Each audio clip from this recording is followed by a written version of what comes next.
Somebody I know asked me if I could look at this clock for her. It is 2 feet by 2 feet.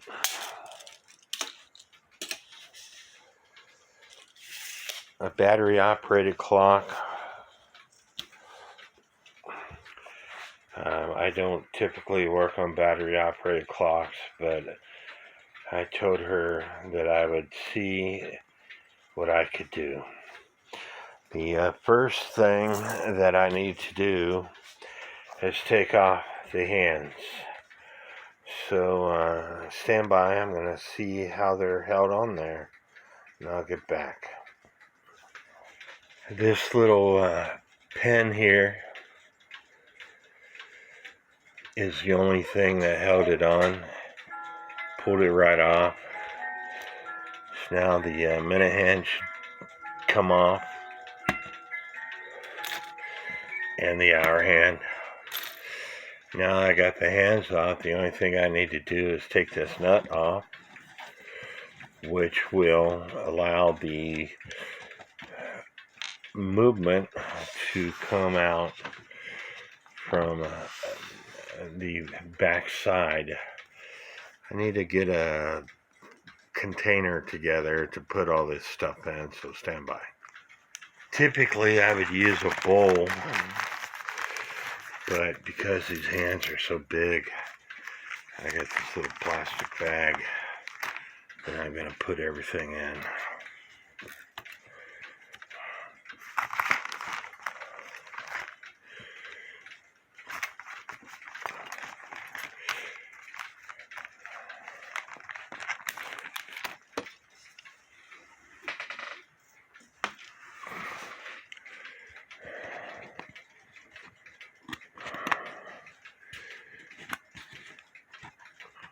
And most of the time, the movements are held in place by this nut.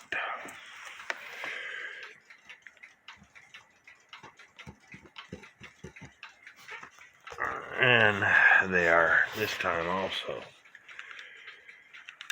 So I'm going to take this movement apart and clean it as best as I can, and then put it back on. Most of your battery operated clocks have got a second hand on them, but this one don't. And so once I pop the cover off this thing and put a battery in, I should be able to see some gears moving. So and stand by.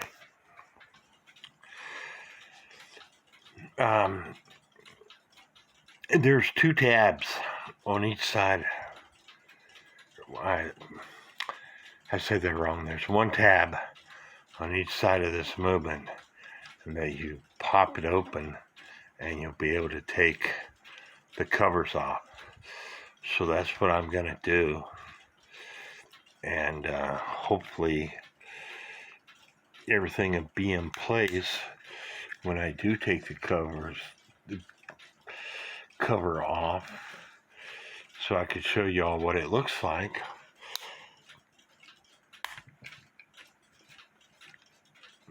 Now I've only I don't like battery operated clocks. I only worked on a couple of these things, and so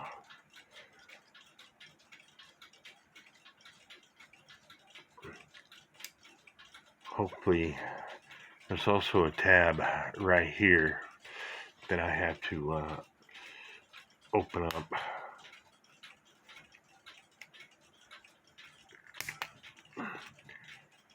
And there is what's inside this thing.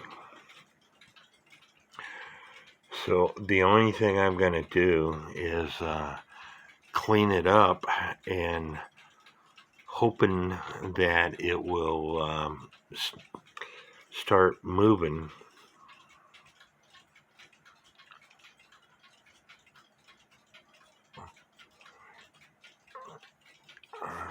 let me get a small piece to put it in. Stand by. I got this piece of wood here that I got when I put deadbolts in my daughter's house. It's not quite big enough, so I'm going to take my drill and I'm going to drill a hole in this, and that'll be enough to put that movement in. So stand by. 5/8 inch wood bit, and this thing fits where I want it to fit. Now if I can just put this camera so y'all can see it, so stand by and I'll see if I can reposition this camera.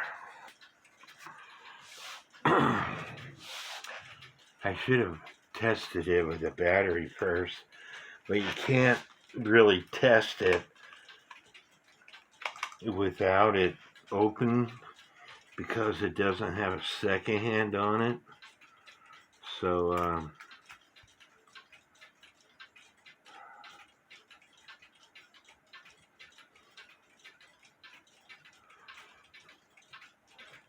the only way that you can test it is by taking some of these gears off.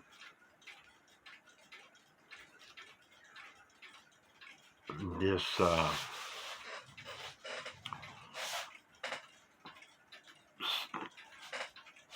next to the condenser here, this copper pack here, I want to take this gear off and see if the smallest gear starts rotating, which it doesn't. So the only thing that I know to do to this thing is clean it up, lubricate it, and put it back together. And hopefully in the next video you'll see that done.